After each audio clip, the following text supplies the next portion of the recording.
ရှင်းနေနေလား ပဲပလာတာစားအဲ့လည်းဒီနေ့ကသမီးကျော် သမီးကျော်စားဟာဟာဒီနေ့အဲ့လိုကယ်လိုရီပရိုတိန်းတွေတော့ကျော်သွားနေတာပေါ့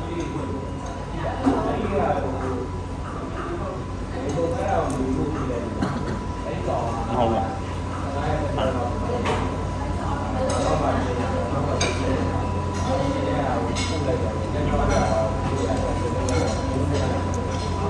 ဘာလို့မှန်တယ်တော့